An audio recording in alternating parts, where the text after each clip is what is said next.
सर्व मंगल मांगल्ये शिवे सर्वार्थ साधिके शरण्ये त्र्यंबके गौरी नारायणी नमोस्तुते. एका क्षणासाठी डोळे मिटून पहा आणि कल्पना करा, तुम्ही अशा पवित्र स्थळी उभे आहात जिथे प्रत्येक कणाकणात आईचा सहवास आहे, प्रत्येक दगडात इतिहास आहे. हे स्थान म्हणजे करवीर निवासिनी अंबाबाईचे मंदिर.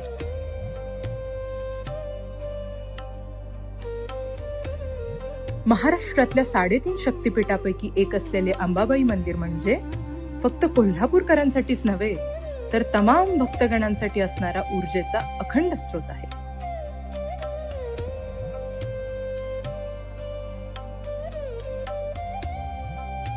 देवी नेहमीच दुष्ट शक्तींचा संहार करून भक्तांना अभय देत असते. अशाच रीतीने जेव्हा देवीने कोल्हासुराचा वध केला, तेव्हा शेवटची इच्छा म्हणून कोल्हासुराने हे क्षेत्र माझ्या नावाने ओळखले जावे अशी देवीस प्रार्थना केली आणि तेव्हापासून हे क्षेत्र कोल्हापूर म्हणून ओळखले जाऊ लागले.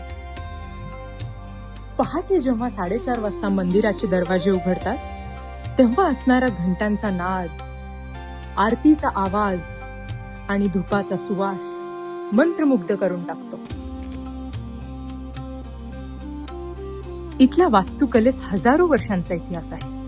हे मंदिर म्हणजे हेमाडपंथी स्थापत्य शैलीचा उत्कृष्ट नमुना. देवळाच्या भिंतीवर काळ्या पाषाणात नर्तकी, वाद्य वाजविणाऱ्या स्त्रिया, मृदंग, टाळकरी, वीणावादी, यक्ष, अप्सरा, योद्धे यांचे मन मोहवून टाकणारे कोरीव काम आहे.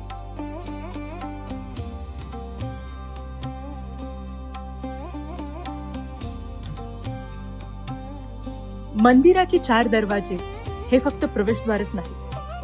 पूर्व दरवाजा नव्या सुरुवातीचं, आशेचं प्रतीक आहे. पश्चिम दरवाजा संकटावर मात करण्याचं व संरक्षणाचं प्रतीक आहे. उत्तर दरवाजा ज्ञान, बुद्धी, उन्नतीचं, तर दक्षिण दरवाजा नकारात्मक ऊर्जेपासून संरक्षणाचं प्रतीक आहे. आई अंबाबाईच्या मूर्तीचे एक दुर्मिळ वैशिष्ट्य आहे. भारतात बहुधा अनेक देवतांच्या मूर्ती पूर्व किंवा उत्तराभिमुख असतात, परंतु करवीर निवासिनी अंबाबाईची मूर्ती मात्र पश्चिमाभिमुख आहे. गर्भगृहातील आईचे दर्शन घेताना जणू प्रकाशाचा सूर्यमंडल तुमच्या समोर उभा असल्याचा भास होतो. मनातील सगळी वादळं शांत होतात आणि दुर्बलता शक्तीत बदलते.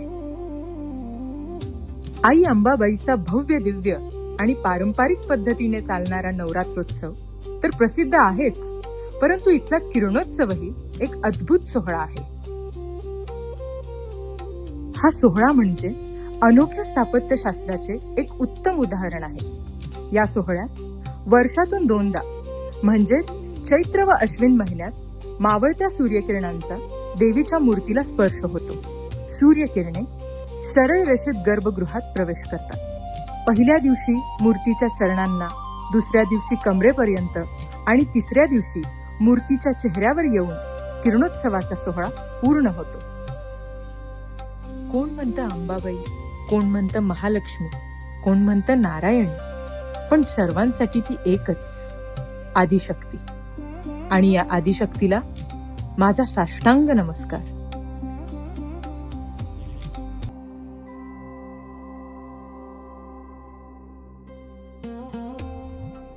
इथे असा एक दरबार आहे जिथे आजही छत्रपतींचा अभिमान आणि इतिहासाचे धडधडणारे ठसे जिवंत आहेत.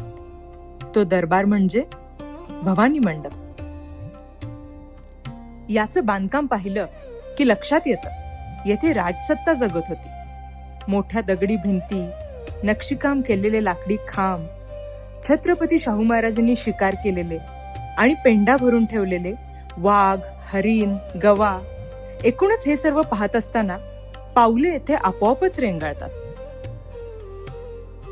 इथे आई अंबाबाईची बहीण मानल्या जाणाऱ्या तुळजाभवानी देवीचे मंदिर आहे. या मंदिरात नवरात्रीच्या अष्टमी वेळी व नगर प्रदक्षिणेच्या दिवशी करवीर निवासिनी महालक्ष्मी अंबाबाईची उत्सव मूर्ती पालखीतून येते.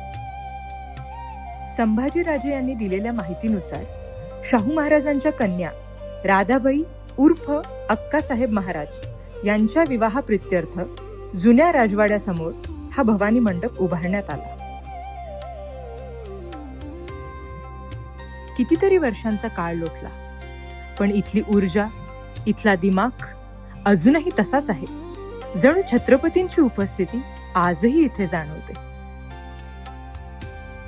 भवानी मंडप हे फक्त दगडाचं बांधकाम नाही, ही कोल्हापूरची ओळख आहे.